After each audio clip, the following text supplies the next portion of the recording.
Tihe Māori ora.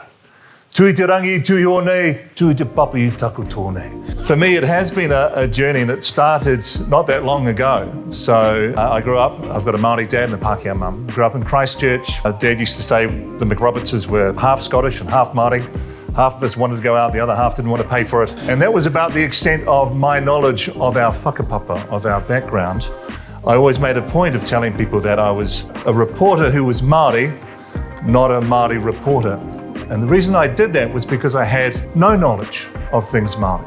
It felt like I hadn't really been that far along my journey when I was asked if I'd like to do a documentary. And it was to celebrate 50 years since the petition was taken to Parliament to make Te Reo Māori more visible, to make it an official language, and to rejuvenate the learning of Te Reo Māori, which hadn't been happening at all. As soon as I sat down in the chair to be interviewed for this, I realised this was going to be really hard. But I also knew that I had to be incredibly vulnerable.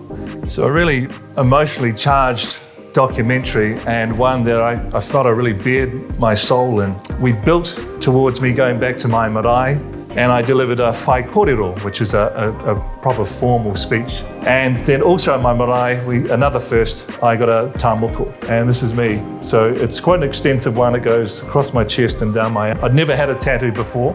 It was insanely painful. And I never thought I needed one, but every morning when I wake up and I see this in the mirror, it's like I've got them with me for the rest of the day. You know, I thought Dancing with the Stars gave me traumatic stress, but not just dancing, but singing and in a different language. Wow, that's a combo that is really hard to master. I then went last year to Waitangi, and I thought we had the most fantastic coverage of Waitangi last year because I could understand what was going on and relate it back to our audience.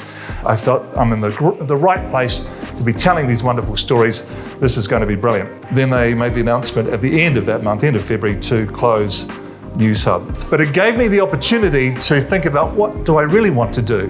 But I really want to explore, and have been exploring, what it means to be Pākehā in this world too, in this country. These are some of the things that I explore in my new keynote speech. I've got a book coming out too, which will come out into Te Wiki o Te Reo Māori in September. Speaking my language, kōrero I tōku reo.